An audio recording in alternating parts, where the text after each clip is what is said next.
And it's 10 a.m. right here in Lagos, Nigeria. Thank God it's Friday. Good morning, good evening, wherever in the world you're watching from. It's Business Morning live coming to you right here from Channels HQ in Lagos. Let's kick off with the markets and get the top stories that set your agenda today. We see Nigeria signed a memorandum of understanding with Saudi Arabia on energy-related cooperation. The agreement was signed yesterday by Nigeria's Minister of State for Petroleum Resources, Heineken Lokobiri, and Saudi Arabia's Energy Minister, Abdulaziz bin Salman, at the ongoing Saudi Arab-African Economic Conference in Riyadh.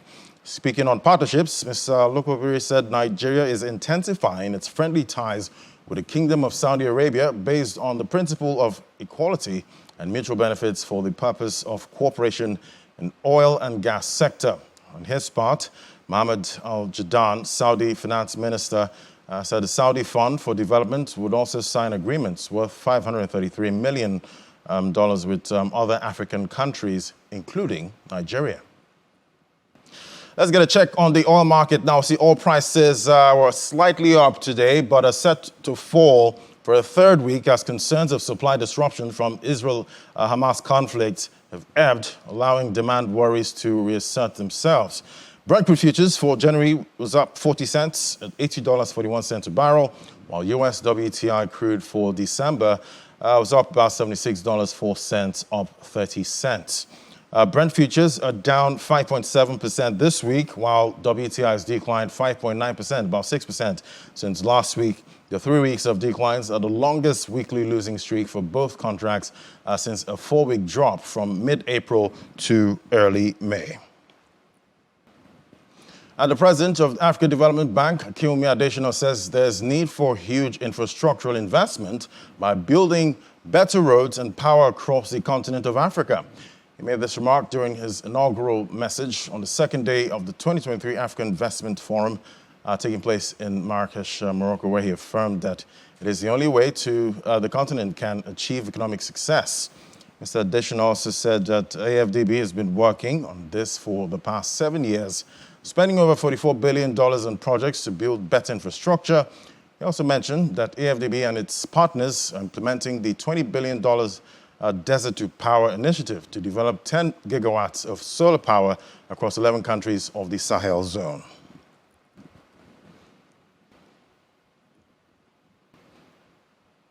And if you're the kind of person that likes to eat bread, well, the price of bread has skyrocketed. And prayer for daily bread seems to have intensified with food inflation at almost 30% in October 2023. The issue is bedeviling the baking industry with top of agenda as the Premium Bread Makers Association of Nigeria met for an inaugural Members' Day Out, which also included top millers in the country. Members identified limited prospects for ease of doing business as another key impediment for the confectionery sector in the country. The national president of PBAN, Engineer Emmanuel Onora, called on the federal government to make favorable and implementable economic policies that would encourage and promote baking in the country. Take a listen. Today is a big one for us in Premium Bread Makers Association of Nigeria. We started this association about 6 years ago when we were registered by the Corporate Affairs Commission to debut as an association in the bread making industry. Cost has spiraled, our revenue has dwindled. The purchasing power of the average Nigerian has been emasculated, completely eroded, because tell me, the government does not increase salaries. How do Nigerians survive? Is it not when they have expendable income that they can buy bread? So it's been backward integration, because if they don't have money, they cannot buy bread. It will affect our flour count. It will dovetail to the millers and every other equipment, every other ingredient manufacturer and importers into the country. And mark you, it's a very funny situation we find ourselves. Almost 100% of our inputs are imported into the country. You know, the government must wake up to our responsibilities. Yes, as businesses, we are doing our best, but the government must wake up, especially the federal government. They must wake up to their responsibilities, because our businesses are dying. We are bleeding to death. You cannot set up a business of 500 million, 1 billion, and you are not making any profit. Every day you keep recapitalizing the business. Come and look at our statements, our financials at the end of every financial year. It's always in the red. You know, if you don't have money to recapitalize your business, you are in dire straits. For how long can they continue like that? I'm not subsidizing. Federal government has subsidized. They said subsidy gone. Am I the one that will subsidize bread? I'm a business. Federal government is not subsidizing. The federal government has deregulated FX. The people cannot see FX. We are hoping that government will formulate policies to bring down the production costs for bakers like many other industries. We are hoping that the government will do things generally to bring down the food inflation. We are hoping that the wheat imports, the levies on wheat, the FS availability will be the one to bring down the cost of production. For us in the industry, because government cannot do it alone, the input supply companies also have a stake.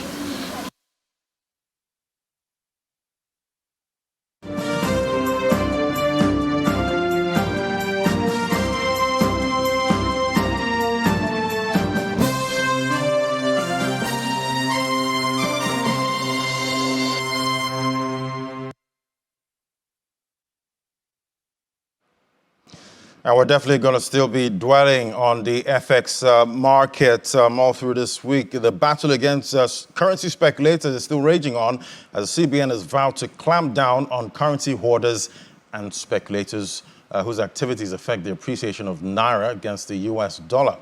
The Naira depreciated by 12.2% to 996 Naira 75 kobo to the dollar at the Nigerian Autonomous Foreign Exchange Market. Well, let's get a sense of what can be done in the short term to stabilize the market. Join us for this conversation as Mr. Samuel Showomi, Capital Market Executive at Iron Global Markets Limited, joining me right here in the studio. Good morning. Great to have you. Good morning. It's my pleasure being here today. Yeah, so I'm sure you heard the bakers, in that first event there that they had with the bakers and the millers, and they are lamenting the FX issue, and they're looking for support too. And definitely, we know bread is very important. Yes. The average, it's supposed to be the food for everyone. The poor, and the poor normally eat bread. And we had that honeymoon season, last week. Everyone celebrated the Naira, gaining last week. But this week, it's not looking like that anymore. We're seeing weakness. Yes. Right now. Talk to me about what drove that strength last year. Was it just the expectations of $10 billion? Oh, well, one thing we must understand is that the financial market is information-driven. And any kind of information that seeps into the market would definitely get a reaction from the market. And what we experienced in the last couple of days, the rally was as a result of the fact that the federal government decided to take a bold step towards stabilizing the FX market. Prior to the coming on board of this new administration, we were practicing a multiple exchange rate regime, whereby we have the official market and we have other, windows where people, bid for dollars to carry out their daily business activities. But coming in now, the new administration decided to go towards the path of unifying the exchange rate by floating the dollar, so as to allow the forces of demand and supply to determine the price. And to a very large extent, the new CBN governor didn't come up on board on time, and there was a gap. That period of gap, people have to take advantage because there was no clear-cut direction in terms of a policy direction for the market. You understand? So that was what happened. But upon the institutionalization of the new CBN governor and the basic pronouncement he has made so far in terms of we are going to come up with policy reforms, we are going to come up with transparent policy, we are going to set the rules right.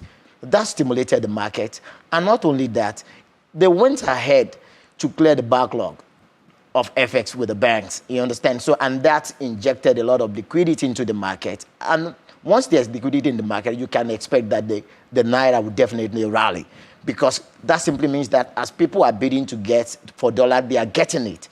It is when they don't get it that the demand side will pile up. Why there's no supply, then you can expect that dollar will rally against the against the Naira. But once there is adequate supply, then Naira will rally. It will be vice versa. So that was what happened.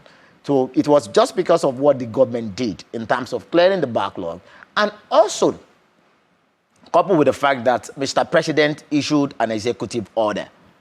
You understand? Fine, we are still awaiting the order to be gazetted now so that it can take, the adequate effect that we expect it to, to take in the market. So that also stimulated the market, because as soon as the president went ahead to come up with that executive order, and not only that, stating that they are looking at local issuance of dollar-denominated debt instruments targeted at local, investors, people who already have the dollar holding it. Government want to mop it up from them so that it can create a buffer for itself, then create liquidity in the market by sending it to the market through the CBN. So those are the kind of things that actually stimulated the market, and the Naira rallied against the dollar. And talking about, rallying against the dollar, we know we have the DXY, index that tracks, the dollar against the basket of other top currencies. And in 2022, we saw that hit a new high last year. But that's come down, a lot this year. Yeah. How do the dynamics of the DXY, impact currencies like the Naira? Even though we have a lot of supply in the market, if the dollar is rallying, that's the DXY, would that also weaken the Naira, even if there's ample supply of dollars? Well, to a very large extent, it may affect the value of the Naira. But if, as a country, we decide to do the right thing, we'll be able to edge ourselves. Now that we have floated our currency, you understand, we want to play, in a new terrain. We want to play to the level of international best practices. You understand? So let the forces of demand and supply determine. You understand? Let us hear from the market participants what they feel about your currency. So for us to be able to do that and achieve great defense of our currency, ample of policies has to come in place. A lot of strategy has to be put in place to make sure that we are, guarding against, a shortfall in the supply side of the market. Because if we cannot sustain the supply side of the market, then the Naira will continue to go down. But if we are able to supply, to sustain the supply side of the market by trying to increase our daily oil output. You understand? Try to come up with, policies that will stimulate export so that we can be earning more foreign currency. Try to come up with strategy like currency swap. Because if you look at the ample of what we do in our country, the larger proportion of what we import into Nigeria comes from a particular country, which is China. And sometimes ago, the previous administration came up with this idea of swap. Yeah, we had that yuan Naira swap. You understand? What we need to do with respect to that is to look at what are the pitfalls here. Where did we get it wrong?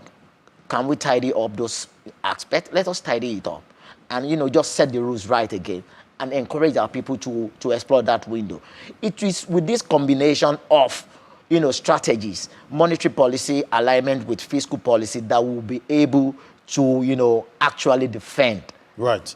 The purchasing power. And we've heard the CBN talk about clamping down on speculators, clamping down on hoarders.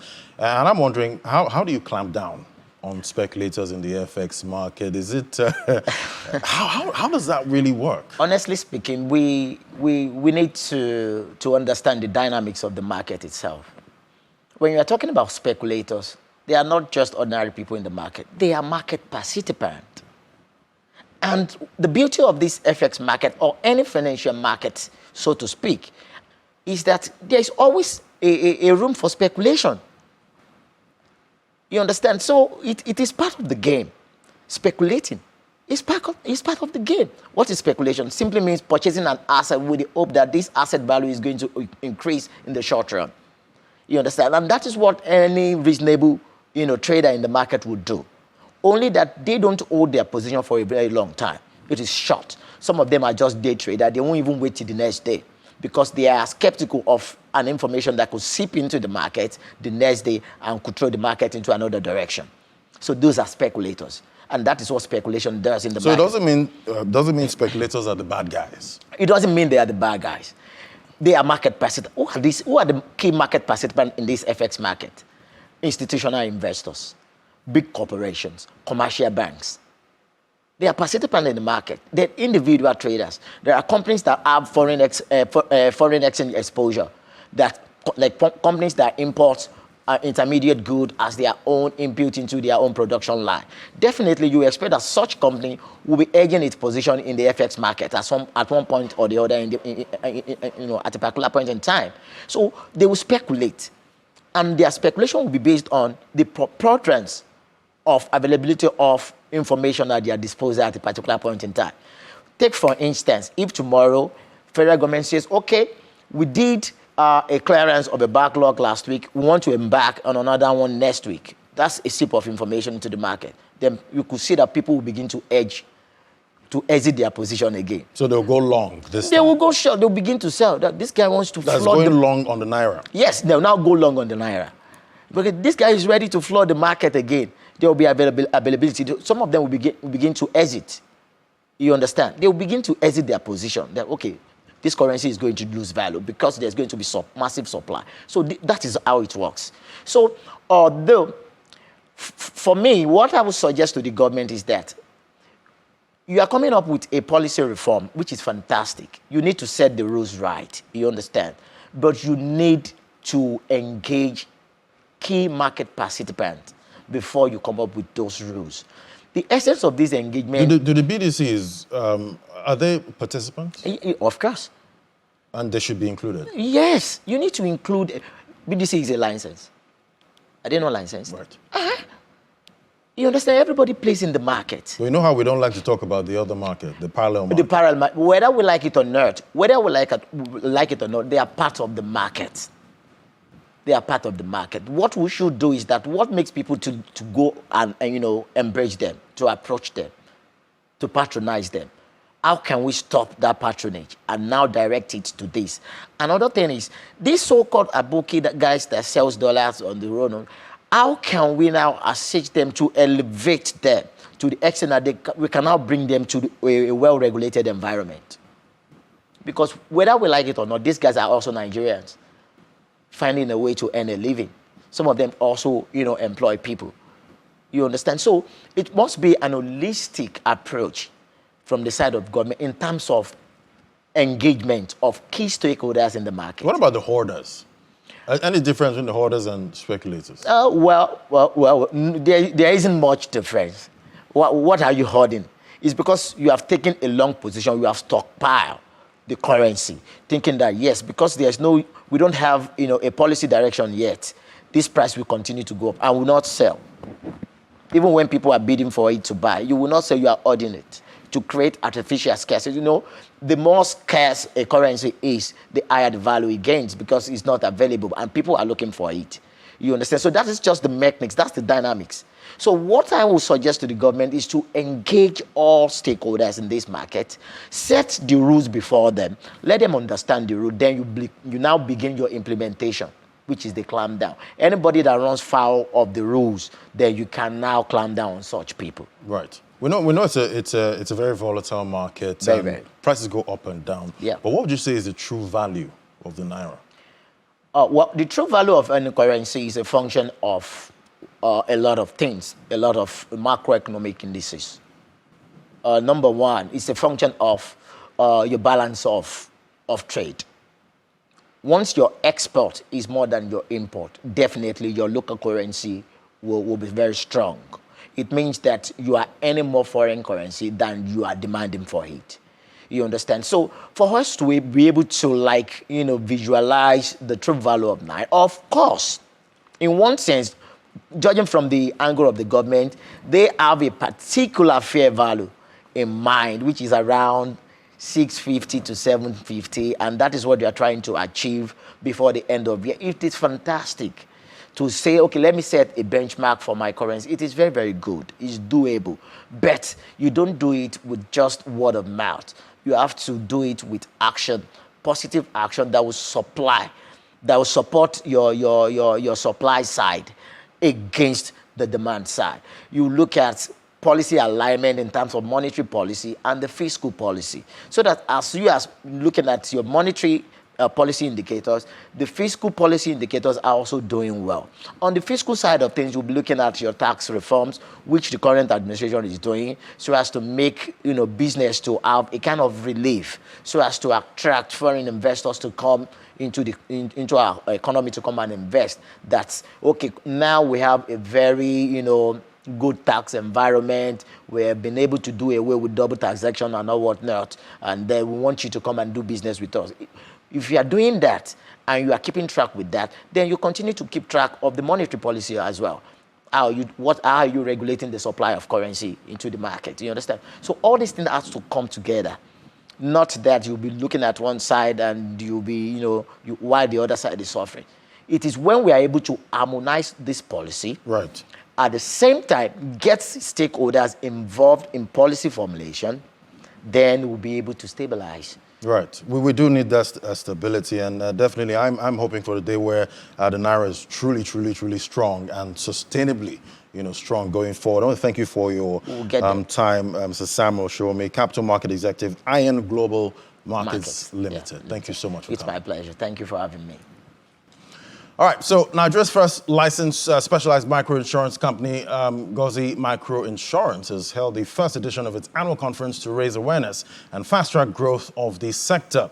The conference was centered on the theme, Microinsurance as a Catalyst for Socioeconomic Empowerment. Take a listen.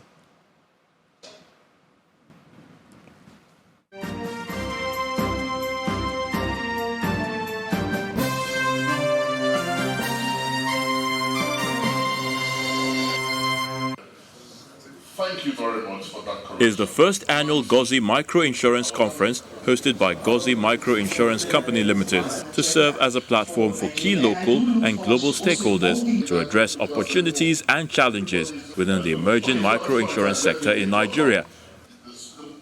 Part of the goal of the conference is to raise awareness among the target market to fast-track inclusion and growth of the sector. Microfinance or microinsurance, in this case, put together not only to, assist people to protect their assets, but also reduce their vulnerability.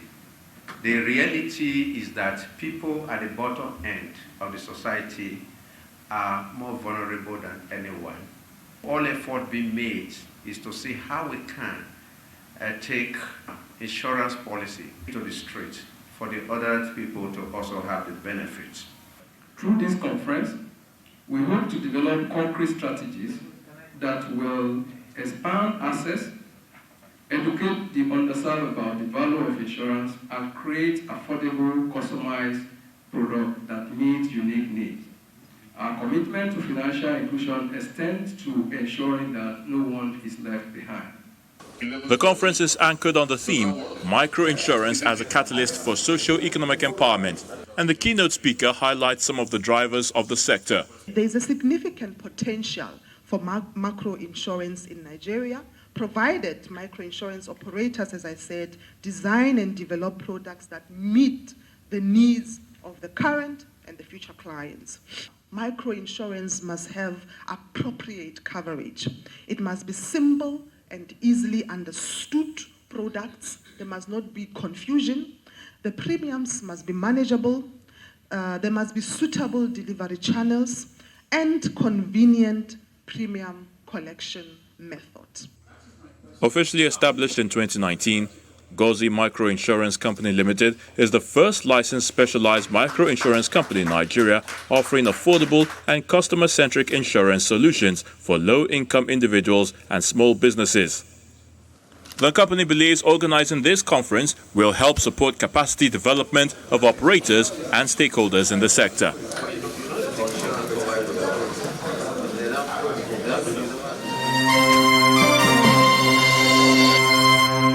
Welcome back. Well, today is International Accounting Day, celebrated on the 10th of November every year.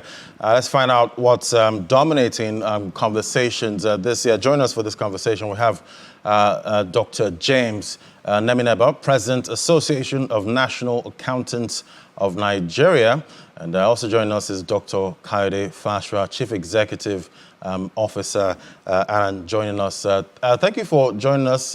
Happy International Accounting Day to you both.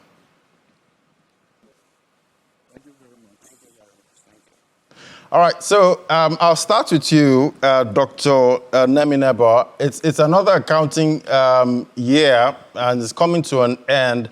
How are you and your members marking this year's International Accounting Day? Well, yes, good morning. It's going to be the International Accounting Day. It's a day set aside by all accountants, professional accountants, to celebrate the advent and the importance of accounting in the economy and the general spheres of man's humanity in all activities that involve counting, particularly the debit and the credit and the reporting of accounting activities. It's a day all professional accountants all over the world has agreed November 10th to celebrate this important profession, accountancy. They started long ago in California in 1972, where the profession was heavily celebrated. And further, it was adopted by International Federation of Accountants that all accounting, professional accountancy bodies should celebrate the day. And this is what we are doing, even in our little way in Nigeria, particularly my professional body, the Association of National Accountants of Nigeria. We're celebrating from the foundation of it on the days of Luca Pacioli when it became double entry accounting. Well, Luca Pacioli actually did not found accounting per se, but he introduced the double entry system of accounting. Accounting started with man, the advent of man on earth. You remember that man on earth were wanderers in the wild. They pick fruits. They know which ones to consume and which ones to keep aside. And with a little settled environment, people were put in charge to count seeds, the ones for planting, the ones for consumption. That was the beginning of accounting. So it started with mankind. But it developed into 1494 when Luca Pacioli, with the advent of industrial activities, merchandising, inter-country trade, there was need to keep records. And that record should be in double entry. And we follow the Luca Pacioli double entry system in accounting. And that was how it made popular.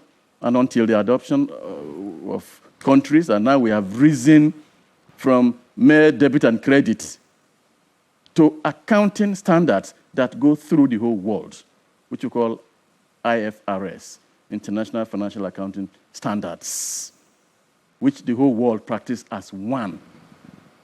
That is the love of the profession.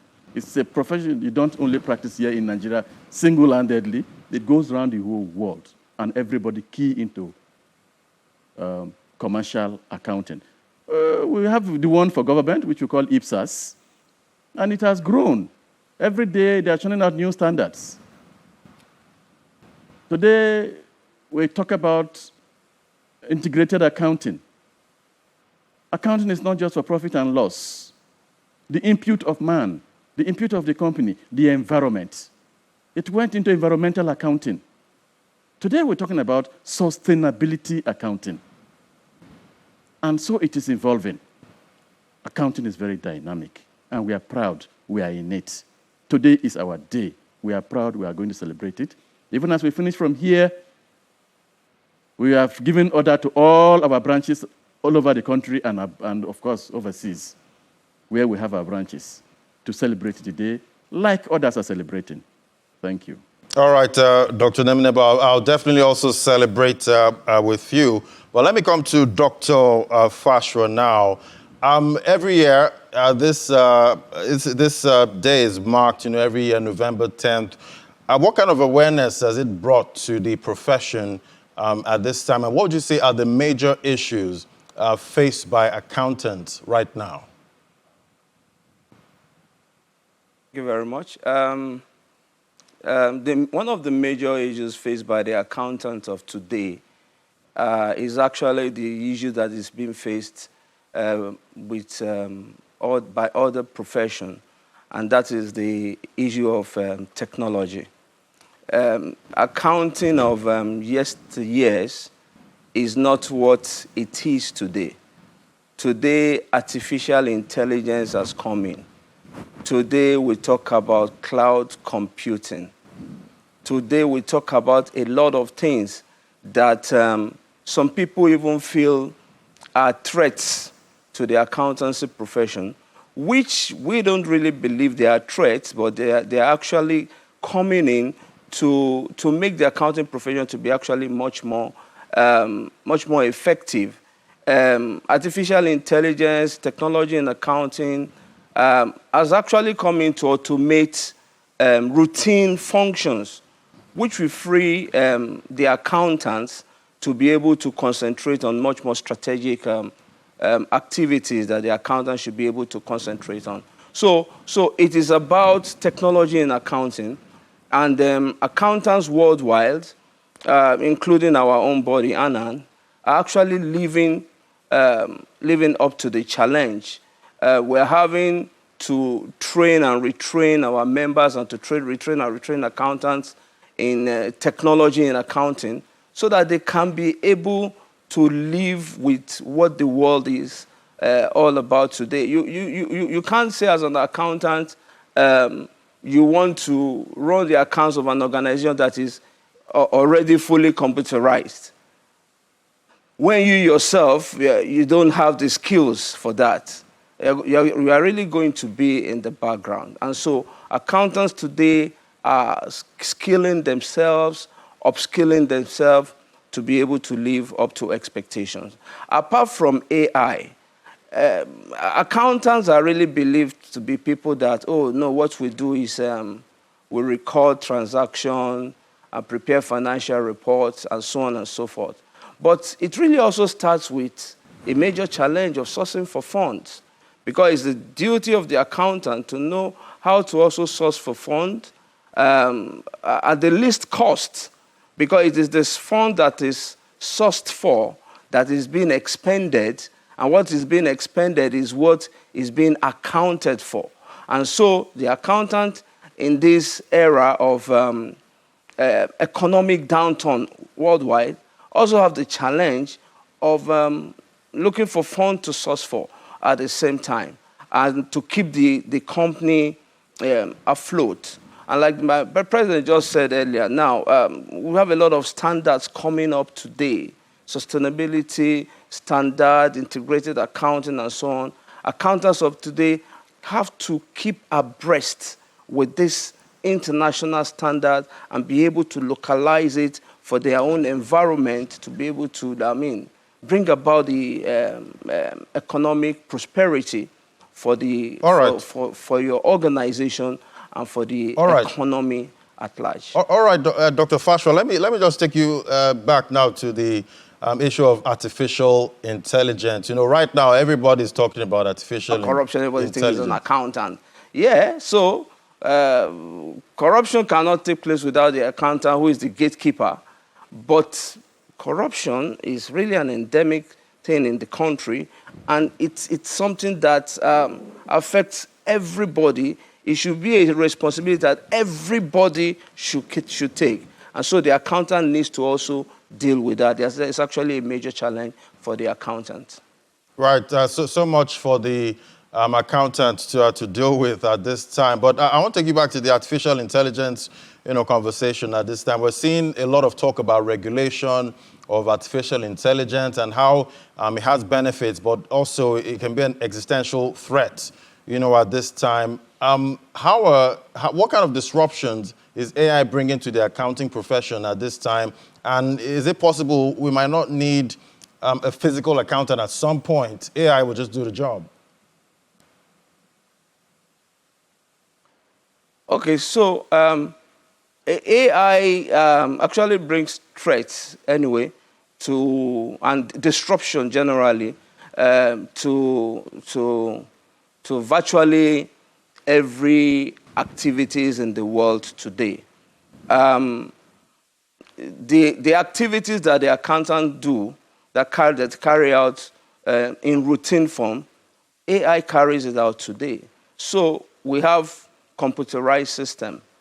There are some functions that accountants need to punch. You don't need to, computerized system does all those stuff for you today.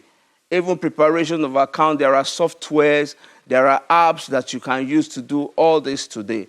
It's a threat, it's a disruption, but we said it is not also a threat to obliterate the function of the accountant, because those AI tools cannot also work without the human being that puts them into operation. And so we said they are threat to the accountant who refuses to skill himself or herself and upskills himself or herself. But they will not really be threat to someone who has also skilled himself and upskilled himself in that particular area. It is a challenge to accountants because, accountants are also generally conservative. That is where we're coming from, just that conservativeness, not wanting to get out of where we are. But we're rising up to the challenges, because if you don't rise up to that challenge, you are going to be out of job.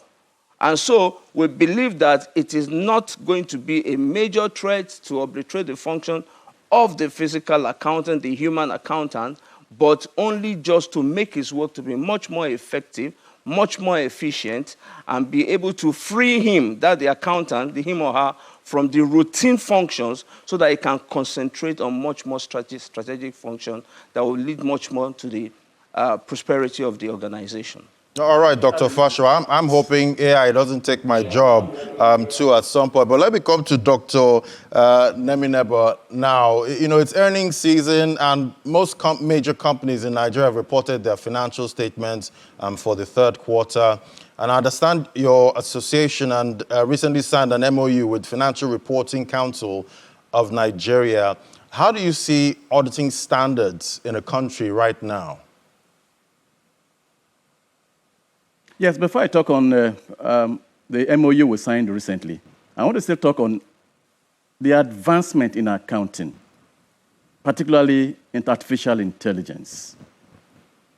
No profession is static. The moment you are static, you know you are meant to die. That is the growth of man. That is the growth of environment, is the growth of any profession. The day I learned accounting in year one would never be the day accounting is today.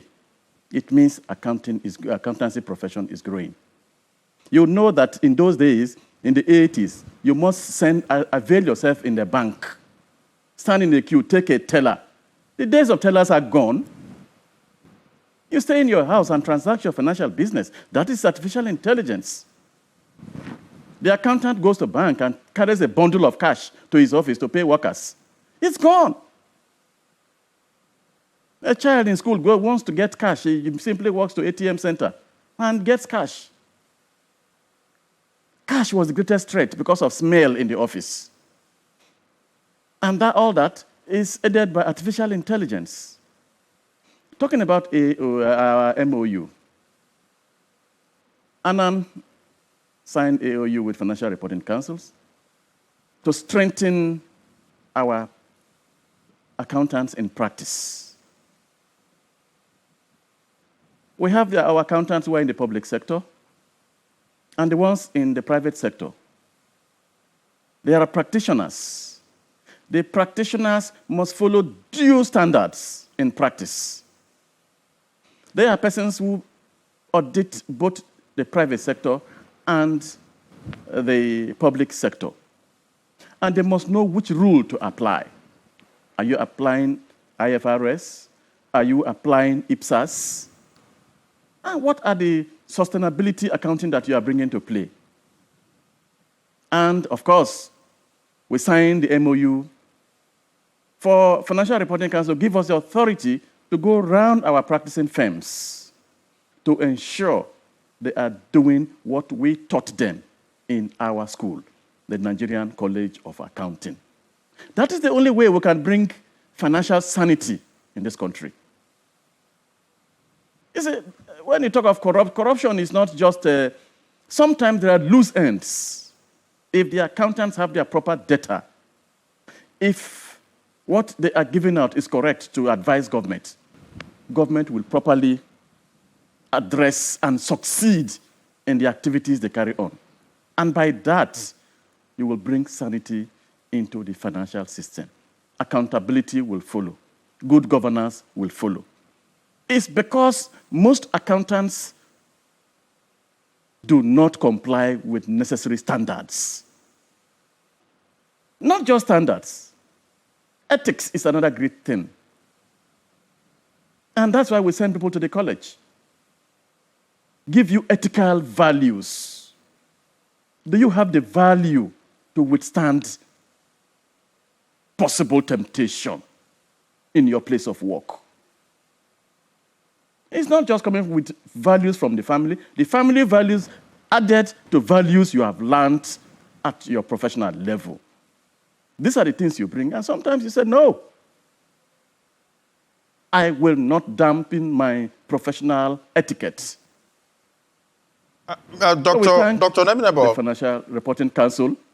Yes, sir. Yeah, talking about, standards, at this time, I know accountants also can be whistleblowers when you notice some unusual activity, with funds. Talk to me about how, whistleblowing is going in your profession.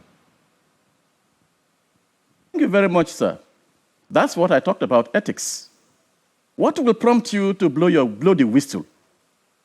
Whistleblowing was first propagated by Annan in 2011 and 2012. It was Annan, Association of National Accountants of Nigeria, in this country that first came up with the theory of whistleblowing in 2011-2012.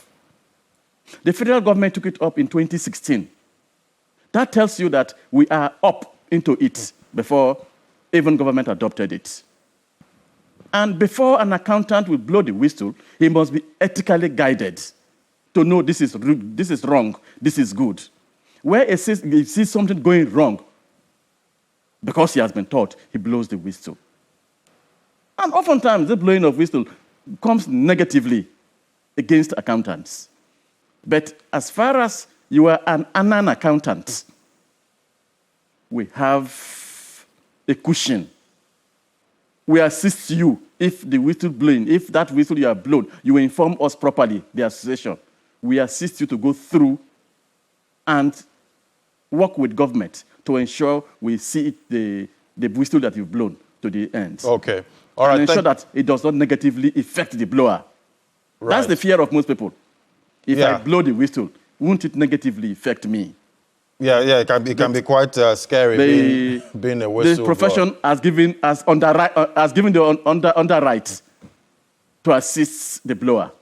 Right. All right. Thank you for that, Dr. Naminebo. Let me come to you now, Dr. Fashaw. I want to get your thoughts, too, on whistleblowing and expectations for the signed MOU. Okay, thank you.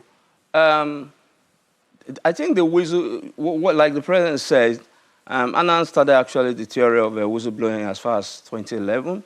And 2016, the federal government took it up. And it became a whistleblowing policy that government had. The downside of that policy, of that whistleblowing concept in Nigeria, is that it doesn't have a legal backing yet. It has gone to the National Assembly probably several times. It has not come out.